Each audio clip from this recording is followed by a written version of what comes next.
Exodus 12. The Lord said to Moses and Aaron in the land of Egypt, This month shall be for you the beginning of months. It shall be the first month of the year for you. Tell all the congregation of Israel that on the 10th day of this month every man shall take a lamb according to their fathers' houses, a lamb for a household. And if the household is too small for a lamb, then he and his nearest neighbor shall take according to the number of persons. According to what each can eat, you shall make your count for the lamb. Your lamb shall be without blemish, a male a year old. You may take it from the sheep or from the goats, and you shall keep it until the 14th day of this month, when the whole assembly of the congregation of Israel shall kill their lambs at twilight. Then they shall take some of the blood and put it on the 2 doorposts and the lintel of the houses in which they eat it. They shall eat the flesh that night, roasted on the fire. With unleavened bread and bitter herbs they shall eat it. Do not eat any of it raw or boiled in water, but roasted, its head with its legs and its inner parts. And you shall let none of it remain until the morning. Anything that remains until the morning you shall burn. In this manner you shall eat it, with your belt fastened, your sandals on your feet, and your staff in your hand. And you shall eat it in haste. It is the Lord's Passover. For I will pass through the land of Egypt that night, and I will strike all the firstborn in the land of Egypt, both man and beast. And on all the gods of Egypt I will execute judgments. I am the Lord. The blood shall be a sign for you on the houses where you are.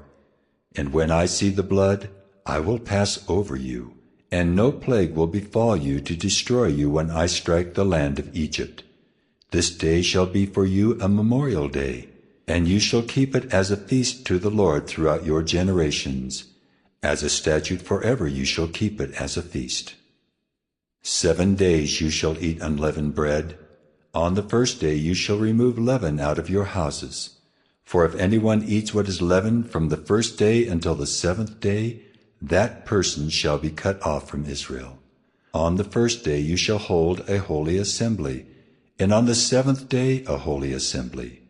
No work shall be done on those days, but what everyone needs to eat, that alone may be prepared by you.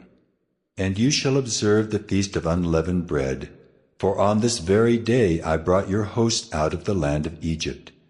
Therefore you shall observe this day throughout your generations as a statute forever. In the first month from the 14th day of the month at evening, you shall eat unleavened bread until the 21st day of the month at evening. For 7 days no leaven is to be found in your houses. If anyone eats what is leavened, that person will be cut off from the congregation of Israel, whether he is a sojourner or a native of the land. You shall eat nothing leavened. In all your dwelling places you shall eat unleavened bread.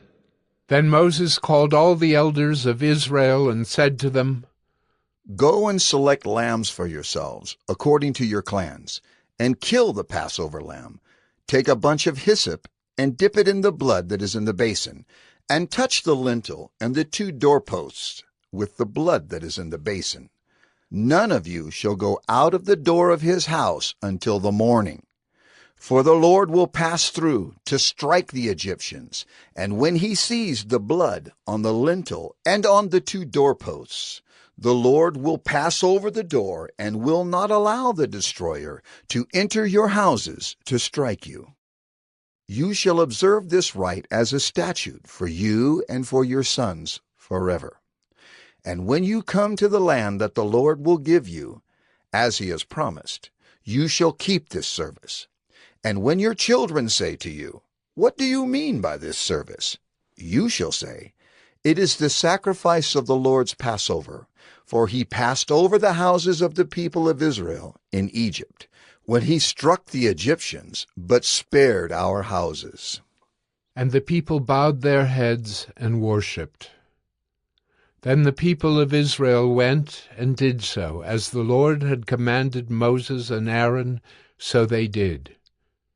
At midnight the Lord struck down all the firstborn in the land of Egypt, from the firstborn of Pharaoh who sat on his throne, to the firstborn of the captive who was in the dungeon, and all the firstborn of the livestock.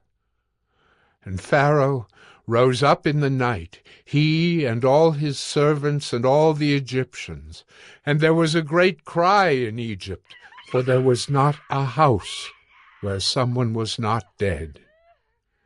Then he summoned Moses and Aaron by night and said, Up, go out from among my people, both you and the people of Israel, and go, serve the Lord as you have said. Take your flocks and your herds as you have said, and be gone, and bless me also. The Egyptians were urgent with the people to send them out of the land in haste, for they said, We shall all be dead. So the people took their dough before it was leavened, their kneading bowls being bound up in their cloaks on their shoulders. The people of Israel had also done as Moses told them, for they had asked the Egyptians for silver and gold jewelry and for clothing. And the Lord had given the people favor in the sight of the Egyptians, so that they let them have what they asked. Thus they plundered the Egyptians, and the people of Israel journeyed from Ramesses to Succoth, about 600,000 men on foot, besides women and children.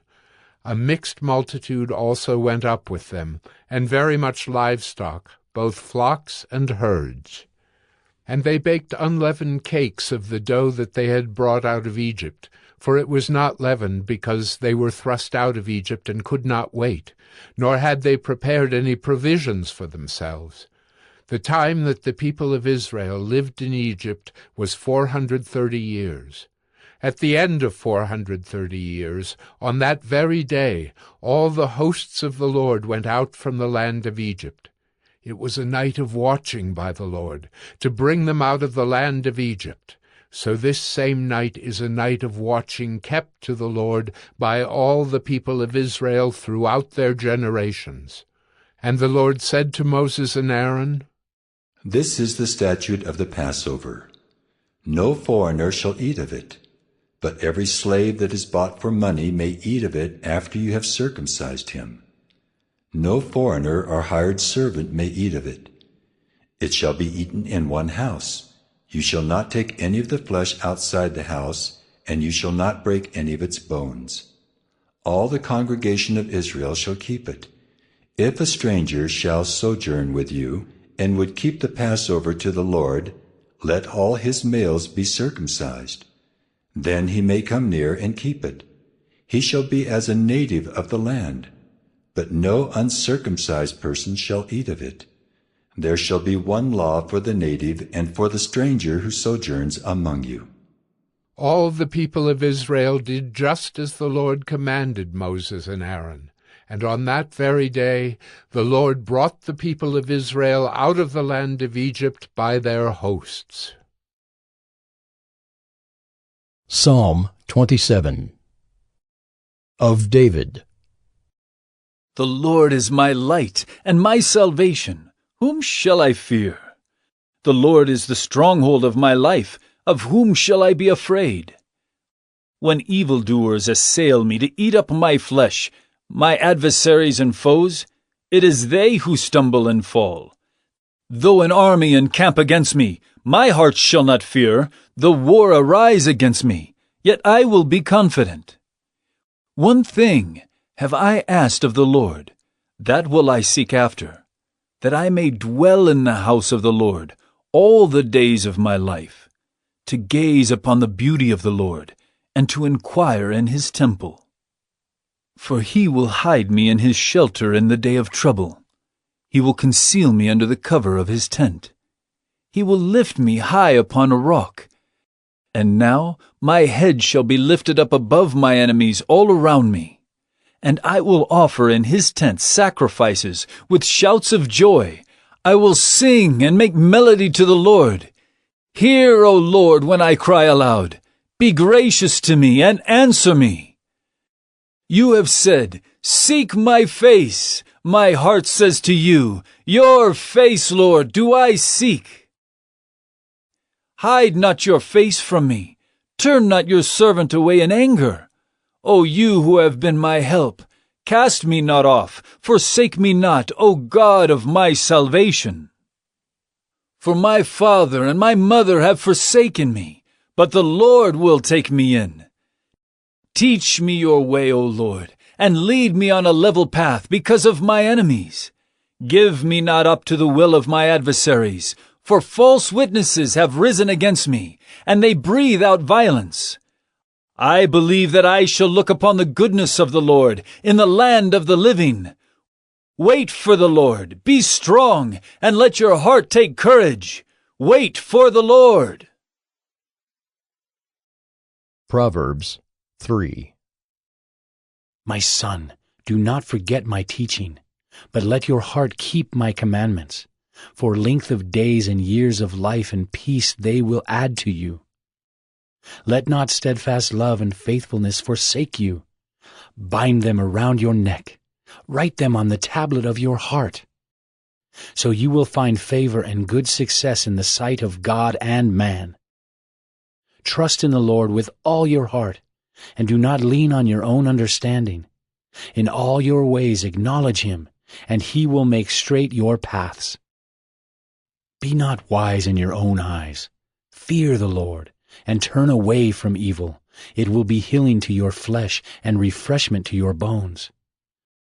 Honor the Lord with your wealth and with the first fruits of all your produce. Then your barns will be filled with plenty, and your vats will be bursting with wine. My son, do not despise the Lord's discipline, or be weary of his reproof. For the Lord reproves him whom he loves, as a father the son in whom he delights. Blessed is the one who finds wisdom, and the one who gets understanding. For the gain from her is better than gain from silver, and her profit better than gold. She is more precious than jewels, and nothing you desire can compare with her. Long life is in her right hand. In her left hand are riches and honor. Her ways are ways of pleasantness, and all her paths are peace. She is a tree of life to those who lay hold of her. Those who hold her fast are called blessed. The Lord by wisdom founded the earth. By understanding he established the heavens. By his knowledge the deeps broke open, and the clouds dropped down the dew. My son, do not lose sight of these. Keep sound wisdom and discretion, and they will be life for your soul and adornment for your neck. Then you will walk on your way securely, and your foot will not stumble. If you lie down, you will not be afraid. When you lie down, your sleep will be sweet. Do not be afraid of sudden terror or of the ruin of the wicked when it comes, for the Lord will be your confidence and will keep your foot from being caught.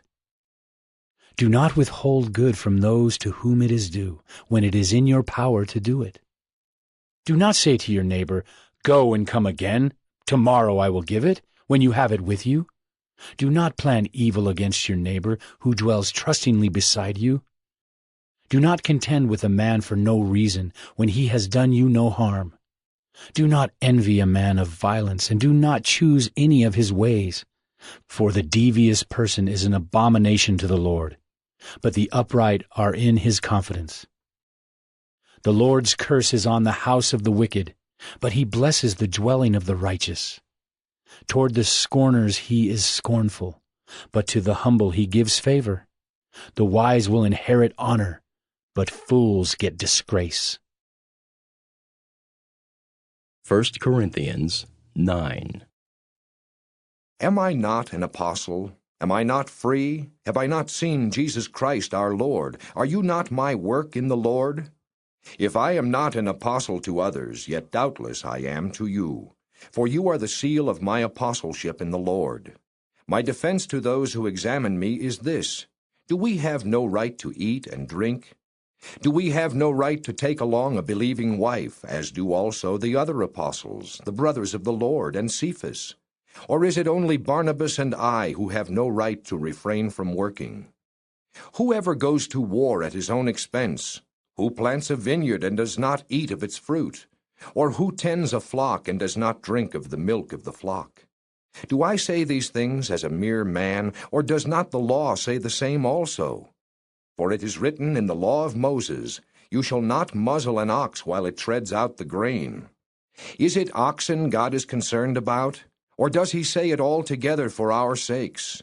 For our sakes, no doubt, this is written, that he who plows should plow in hope, and he who threshes in hope should be partaker of his hope. If we have sown spiritual things for you, is it a great thing if we reap your material things? If others are partakers of this right over you, are we not even more? Nevertheless, we have not used this right, but endure all things lest we hinder the gospel of Christ. Do you not know that those who minister the holy things eat of the things of the temple, and those who serve at the altar partake of the offerings of the altar? Even so, the Lord has commanded that those who preach the gospel should live from the gospel. But I have used none of these things, nor have I written these things that it should be done so to me. For it would be better for me to die than that anyone should make my boasting void. For if I preach the gospel, I have nothing to boast of, for necessity is laid upon me. Yes, woe is me if I do not preach the gospel. For if I do this willingly, I have a reward, but if against my will, I have been entrusted with a stewardship. What is my reward then? That when I preach the gospel, I may present the gospel of Christ without charge, that I may not abuse my authority in the gospel. For though I am free from all men, I have made myself a servant to all, that I might win the more. And to the Jews I became as a Jew, that I might win Jews. To those who are under the law as under the law, that I might win those who are under the law. To those who are without law, as without law, not being without law toward God, but under law toward Christ, that I might win those who are without law. To the weak I became as weak, that I might win the weak. I have become all things to all men, that I might by all means save some. Now this I do for the gospel's sake, that I may be partaker of it with you. Do you not know that those who run in a race all run, but one receives the prize? Run in such a way that you may obtain it. And everyone who competes for the prize is temperate in all things. Now they do it to obtain a perishable crown, but we for an imperishable crown. Therefore I run thus, not with uncertainty. Thus I fight, not as one who beats the air, but I discipline my body and bring it into subjection, lest when I have preached to others, I myself should become disqualified. 1 Corinthians 10. Moreover, brethren, I do not want you to be unaware that all our fathers were under the cloud, all passed through the sea, all were baptized into Moses in the cloud and in the sea. All ate the same spiritual food, and all drank the same spiritual drink. For they drank of that spiritual rock that followed them, and that rock was Christ. But with most of them God was not well pleased, for their bodies were scattered in the wilderness. Now these things became our examples, to the intent that we should not lust after evil things as they also lusted. And do not become idolaters, as were some of them. As it is written, the people sat down to eat and drink, and rose up to play. Nor let us commit sexual immorality, as some of them did, and in one day 23,000 fell. Nor let us tempt Christ, as some of them also tempted, and were destroyed by serpents. Nor murmur, as some of them also murmured, and were destroyed by the destroyer. Now all these things happened to them as examples, and they were written for our admonition, on whom the ends of the ages have come. Therefore let him who thinks he stands take heed, lest he fall. No temptation has overtaken you except such as is common to man, but God is faithful, who will not allow you to be tempted beyond what you are able, but with the temptation will also make the way of escape, that you may be able to bear it. Therefore, my beloved, flee from idolatry. I speak as to wise men. Judge for yourselves what I say. The cup of blessing which we bless, is it not the communion of the blood of Christ? The bread which we break, is it not the communion of the body of Christ? For we, being many, are one bread and one body, for we all partake of that one bread. Observe Israel after the flesh. Are not those who eat of the sacrifices partakers of the altar? What am I saying, then? That an idol is anything, or what is offered to idols is anything? But I say that the things which the Gentiles sacrifice, they sacrifice to demons, and not to God, and I do not want you to have fellowship with demons. You cannot drink the cup of the Lord and the cup of demons. You cannot partake of the Lord's table and of the table of demons. Or do we provoke the Lord to jealousy? Are we stronger than he? All things are lawful for me, but all things are not helpful. All things are lawful for me, but all things do not edify. Let no one seek his own, but each one the other's well-being. Eat whatever is sold in the meat market, asking no questions for conscience sake. For the earth is the Lord's and all its fullness. If any of those who do not believe invites you to dinner, and you desire to go, eat whatever is set before you, asking no question for conscience sake. But if anyone says to you, "This was offered to idols," do not eat it for the sake of the one who told you, and for conscience sake. For the earth is the Lord's and all its fullness. Conscience, I say, not your own, but that of the other. For why is my liberty judged by another man's conscience? But if I partake with thanks, why am I evil spoken of for the food over which I give thanks? Therefore, whether you eat or drink or whatever you do all to the glory of God. Give no offense either to the Jews or to the Greeks or to the church of God, just as I also please all men in all things, not seeking my own profit, but the profit of many, that they may be saved.